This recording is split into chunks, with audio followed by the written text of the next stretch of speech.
बिस्मिल्लाहिर्रहमानिर्रहीम। अस्सलाम वालेकुम दोस्तों, कैसे आप सब लोग? उम्मीद है खैरियत से होंगे।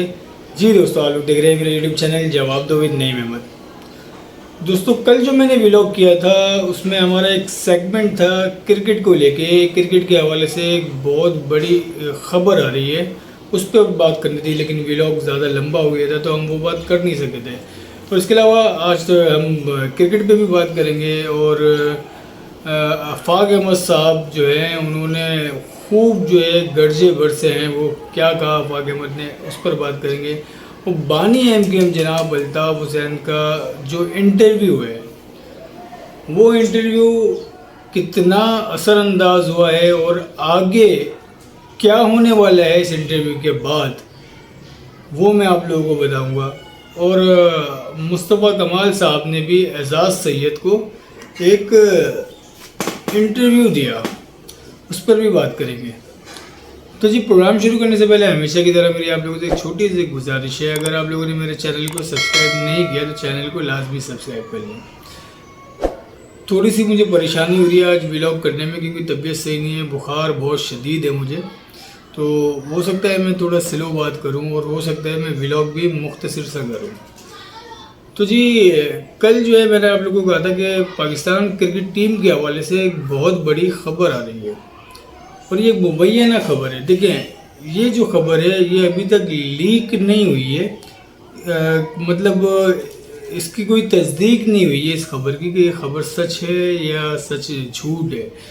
इतलात ये हैं कि जो पाकिस्तान वर्सेस अफ़गानिस्तान जो मैच हुआ था, उस मैच के हवाले से कहा यह जा रहा है कि कुछ खिलाड़ियों ने पैसे लिए थे। तकरीबन 6 से 8 खिलाड़ियों का नाम है, और एफआईए जो है वो एक्टिव हो गई है। एफआईए ने जो खिलाड़ियों के मैनेजर्स होते हैं और जो इनके करीबी साथी होते हैं, करीबी लोग जो होते हैं प्लेयर्स के, उनके अकाउंट जो है उनकी छानबीन करनी शुरू कर दी है कि इनके अकाउंट्स में इन दिनों में मैच शुरू होने से पहले और मैच के बाद जो है कहाँ से कितने पैसे आए, किस किस के पास पैसे आए, ये एफआईए ने अब से जो है वो छानबीन शुरू कर दी है। मैं फिर कह रहा हूँ ये एक मुबैना खबर है, और इतलात ये हैं कि बहुत सारे खिलाड़ियों के पास जो है वो पैसे ट्रांसफ़र हुए हैं। इस तरह की जो है वो खबरें भी आ गई हैं कि पैसे जो है वो ट्रांसफ़र हुए हैं। किन खिलाड़ियों के ऊपर हुए, किन खिलाड़ियों के नाम अकाउंट्स में पैसे ट्रांसफ़र हुए, ये भी मैं आप लोग को अभी तो नहीं बता सकता। तो देखते हैं ये खबर में कितनी सदाकत है और कितना ये झूठ है, ये वक्त आने पर पता चलेगा। लेकिन इतलात ये हैं कि इस तरह के मामला जो हैं वो हुए हैं। एफआईए ने अकाउंट्स जो हैं बहुत से लोगों के चेक किए, और चेक करने के बाद ये पता चला है कि पैसे जो हैं वो ट्रांसफ़र हुए हैं। किन किन के पास से हुए हैं, और कहा यह जा रहा है कि ये वर्ल्ड कप जो अभी चल रहा है, ये वर्ल्ड कप हो जाए, इसके बाद ये जो हमारी टीम है ये बाहिफाजत वापस आ जाए अपने मुल्क, उसके बाद जो है वो तमाम जो है कार्रवाइयाँ जो है इस पर शुरू होंगी। तो जी, अभी मैच चल रहा है पाकिस्तान वर्सेस साउथ अफ्रीका, और हाल वही है जो बाकी के मैचों में हुआ था। 4 खिलाड़ी जो है वो आउट हो गए, 135 रन है और 27 ओवर हो गए। और कप्तान बाबर आजम नंबर 1 खिलाड़ी, मैं नंबर 1 नहीं बोल रहा, मैं नंबर 1 बोल रहा हूँ, नंबर 1 खिलाड़ी और नंबर 1 टीम जो है वो अभी वर्ल्ड कप का अपना 6ठा मैच खेल रही है। और अब देखते हैं कि ये मैच जो है पाकिस्तान जीतता है या हारता है। लेकिन परफॉर्मेंस जो है साउथ अफ्रीका, आप लोग को पता है ना, साउथ अफ्रीका को उनके लिए 400 रन करना कोई बड़ी बात नहीं है। पाकिस्तान के जो कप्तान है बाबर आजम साहब, उनसे जब सवाल हुआ कि साउथ अफ्रीका जो है बड़े टारगेट देती है, 400 रन करती है, तो आप जो है उसको 400 रन करने से कैसे रोकेंगे? तो बाबर आजम ने बोला कि हम टॉस जीत के तो हम पहले बैटिंग करेंगे, 400 रन वो बना ही नहीं सकेंगे। तो ऐसे ही तफरीह मजाक में बोल रहा हूँ। खैर, तो जी अब देखते हैं इस मैच का नतीजा क्या आता है। लेकिन हालात जो है इस मैच के भी सही नहीं है। जैसे पहले मैचेस हुए हैं ऑस्ट्रेलिया इंग्लैंड और ऑस्ट्रेलिया इंडिया, और जो अफगानिस्तान वाला मैच हुआ था, उसी तरह के हालात इस साउथ अफ्रीका वाले मैच में भी। और उम्मीद ये है कि जो हमारी कौमी टीम है वो बहुत जल्द जो है वो वापस आने वाली है, मतलब फारिग हो जाएंगे ना, फिर क्या करेंगे रुक के वहाँ पर। चलिए जी, अब बात कर लेते हैं आफाक अहमद साहब। आफाक अहमद साहब ने एक प्रेस कॉन्फ्रेंस की, उस प्रेस कॉन्फ्रेंस में जो उन्होंने बातें की हैं वो बातें मैं आप लोग को बताऊं तो यकीन करें, एमकेएम पाकिस्तान के ऊपर बहुत तीर बरसाए आफाक अहमद ने।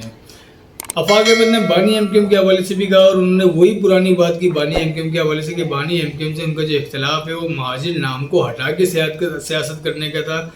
तो इसी वजह से मैंने उनसे जो है वो अलहदगी इख्तियार की, अपनी अलग सियासी जमात बनाई और उसके बाद फिर 92 में जो कुछ भी हुआ वो सब आप लोग को पता ही होगा। वो सारी बातें इन्होंने की कि मेरा जो इख्तिलाफ था वो नज़रियाती इख्तिलाफ था और अगर मैं एमकेएम पाकिस्तान से या किसी और जमात से अलायंस बनाता हूँ या कोई इत्तेहाद बनाता हूँ और उसी बात को जो है वो पीछे डाल दूँ कि जो अल्ताफ़ हुसैन के साथ था कि महाजिर नाम के बगैर सियासत करने वाली जो बात है, बोलते हैं आफाक अहमद के उसके बगैर अगर मैं किसी के साथ अलायंस बनाऊं तो फिर मेरे हिसाब से मैं बड़े से बड़ा ख़तरा लेके अल्ताफ़ हुसैन के साथ अलायंस बना लूँ, वो ज़्यादा अच्छा है बजाय किसी और के साथ एमकेएम पाकिस्तान या पीएसपी या किसी के साथ भी अलायंस बनाऊं। बगैर महाजिर नाम के अगर बनानी है तो मैं फिर अल्ताफ़ हुसैन के साथ बना लूँ। उसके बाद वो कहते हैं कि एमकेएम जो है अब उसकी कोई वैल्यू नहीं है, एमकेएम अब जिंदा ही नहीं है। बोलते हैं एमकेएम जो है मर गई है। जब से ये पीएसपी और एमकेएम का जो क्या कहते हैं उसको इंजमाम हुआ है उसके बाद से जो है वो तो एमकेएम ख़त्म हो गई है। बज़ाहिर तो एमकेएम है लेकिन अमलन जो है वो पीएसपी है। उसके बाद वो कहते हैं कि एमकेएम वाले कहते हैं, एमकेएम पाकिस्तान वाले, कि वो 92 वाले हालात हैं और 92 वाले हालात अब दोबारा हो गए, हम दोबारा से जो है 27 की 27 सीटें जीतेंगे। आफाक अहमद ने यहाँ बहुत बड़ी बात की। आफाक अहमद कहते हैं कि ये 92 वाले जो बोल रहे हैं ना कि 92 वाले हालात हैं और ये पूरी 27 सीटें जो है कराची की जो सूबाई असम्बली की है वो ये सारी सीटें जीतेंगे। तो मैं इनको ये बता देता हूँ कि इनका हाल जो है 92 में जो हमारा हाल हुआ था एमकेएम पाकिस्तान का हाल वैसा होने वाला है। बहुत बड़ी बात की है। आफाक अहमद ने इस बात को तस्लीम किया कि अल्ताफ़ हुसैन से अलहदगी करने के बाद 92 में जो उनका हाल हुआ था वो बहुत बुरा उनका हाल हुआ था। तो वैसे ही हाल जो है एमकेएम पाकिस्तान का होने वाला है अल्ताफ़ हुसैन से लाताल्लुकी करके। और ये मर्जर करके पीएसपी और एमकेएम का मर्जर जो हुआ, इस मर्जर के बाद जो है एमकेएम को बहुत ज़्यादा नुकसान होगा और ऐसा नुकसान होगा जो 92 में आफाक अहमद के साथ हुआ।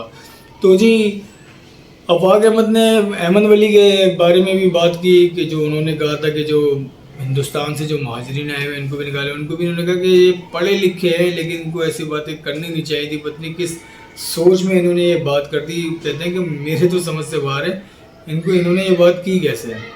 आप लोग देख रहे होंगे अभी कि मुझे पसीना बहुत ज़्यादा आ रहा है। पसीना आने की वजह है कि मैंने अभी मेडिसिन ली है, उस मेडिसिन की वजह से शायद जो है पसीना अभी ज़्यादा आ रहा है। तो जी अब बात कर लेते हैं बानी एमकेएम जनाब अल्ताफ़ हुसैन। अल्ताफ़ हुसैन साहब ने जो इंटरव्यू दिया वजाहत सईद खान को, उस इंटरव्यू के कहा यह जा रहा है कि असरात आना शुरू हो गए और ये इंटरव्यू जो है वो बड़े बड़े लोगों ने देखा है और इस इंटरव्यू के बाद लोगों के अंदर जो है वो थोड़ा चेंज भी आ रहा है और ये सोच पैदा हो रही है कि मौका दे नहीं देना चाहिए नहीं देना चाहिए। इस तरह की बातें जो है ना वो होनी शुरू हो गई है। जो मुबैना इतलात है कि इस तरह की बातें जो है वो होनी शुरू हो गई हैं। और जी एक और ख़बर मैं आप लोग को इसी हवाले से दे देता हूँ। बानी एमकेएम ने अब तक जितने भी इंटरव्यू दिए वो सारे यूट्यूब पे नशर हुए। आखिरी इंटरव्यू जो वजाहत खान ने दिया, उससे पहले जो है वो सलमान हसन ने किया, उससे पहले एक खातून थी उन्होंने किया। तो इस तरीके के इंटरव्यू उनकी यूट्यूब पे कोई ना कोई यूट्यूबर है या कोई सहाफ़ी इस तरह से वहाँ पे अपनी इंटरव्यू जाके उनसे लिया करता था। लेकिन मैं आपको भी एक ख़बर दे रहा हूँ कि बहुत जल्द जो है बहुत जल्द बानी एमकेएम का इंटरव्यू आप किसी चैनल पे देखेंगे। ये बात अभी आप कहीं लिख के रख लें, ज़्यादा दूर नहीं, आपको भी पता चल जाएगा कि बानी एमकेएम अल्ताफ़ हुसैन साहब का इंटरव्यू आप किसी चैनल पे होते हुए देखेंगे। तो ये उसी के असरात होंगे जो अभी वजाहत खान ने जो इंटरव्यू लिया है, ये उसी की वजह से शायद इस तरह के मामलात होने जा रहे हैं।